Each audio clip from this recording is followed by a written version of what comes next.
Hello, મારું નામ છે ડૉક્ટર મૈત્રી પટેલ. હું એમડી સ્કિન સ્પેશિયાલિસ્ટ છું. અત્યારે આ સિઝન ચોમાસામાં સ્કિનના રોગો તો થાય જ છે, એની સાથે સાથે પગમાં ઘણા ઇન્ફેક્શનો થતા હોય છે. જેમ કે અત્યારે વાતાવરણ ભેજવાળું છે, તો જે લોકો આખો દિવસ સમજો કે 12 કલાક શૂઝ પહેરતા હોય, સોક્સ પહેરતા હોય, તો એ લોકોને પગના ઇન્ફેક્શન થવાના ચાન્સીસ વધારે છે.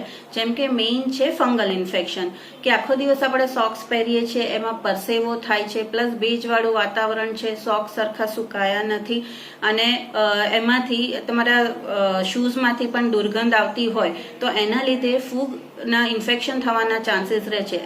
આ ઇન્ફેક્શન ડાયાબિટીસ વાળા લોકોને વધારે થવાના ચાન્સીસ હોય છે, કે જેમ કે પગની આંગળીઓ વચ્ચે વ્હાઈટ થઈ જાય કે સ્મેલ આવે, તો એ બધું આ સિઝનમાં બહુ કોમન છે. એના માટે આપણે ખાલી એ વસ્તુ કરી શકીએ કે તમારા સોક્સ અને શૂઝ જ્યારે બી તાપ નીકળે ત્યારે આપણે થોડું ડ્રાય કરીએ, એમાં એન્ટી ફંગલ પાવડર આપણે અપ્લાય કરી શકીએ.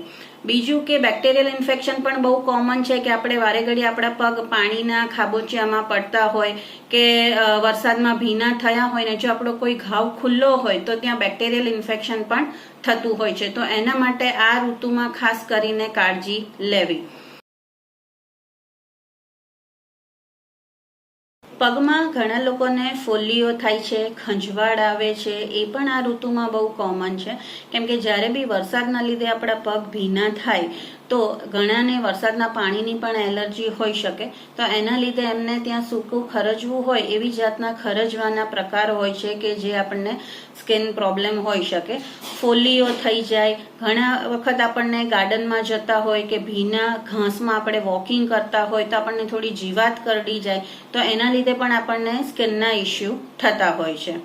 એના માટે આપણે કેર એ જ કરી શકીએ કે અત્યારે મેઇન આપણે શૂઝ પહેરીને જ, અથવા તો આપણા જે લેગ્સ છે કવર કરીને ચાલવું, સ્લીપર્સ કે એનો ઉપયોગ ના કરવો. અને આપણે વારંવાર જે ફિમેલ્સ છે કે જે વાસણ કપડાં જે આપણું હાઉસહોલ્ડ કામ કરતા હોઈએ, તો એમાં પણ આપણા પગ વારે ઘડીએ ભીના થાય, તો આ ચોમાસાની ઋતુમાં એ લોકોને પણ વધારે સ્કિનના પ્રોબ્લેમ થતા હોય છે, કે આપણી ચામડી ત્યાં ડ્રાય થઈ જાય, ચીરા પડે, ત્યાં આપણને પગની આંગળીઓમાં ખંજવાળ આવવા માંડે. એ બધું જ આ ઋતુઓમાં કોમન છે. એટલે એના માટે આપણે પગને ભીના થતા અટકાવવા માટે યા તો આપણે પ્લાસ્ટિકની થેલી કે એવું પહેરી શકીએ. ત્યાં આપણે આપણું કામ પત્યા પછી પગને એકદમ ડ્રાય કરીને ત્યાં મોઇશ્ચરાઇઝ અથવા તો આપણે કોકોનટ ઓઇલ ત્યાં અપ્લાય કરીને આપણે માલિશ કરી શકીએ, કે જેથી આપણી સ્કિન ડ્રાય ના થાય, અથવા તો કોઈ બી સાબુ છે કે ડિટર્જન્ટ આપણી સ્કિનને ડાયરેક્ટ ટચ ના થાય, તો એનાથી આપણને કોઈ પણ ઇન્ફેક્શન થવાના ચાન્સીસ ઓછા રહે.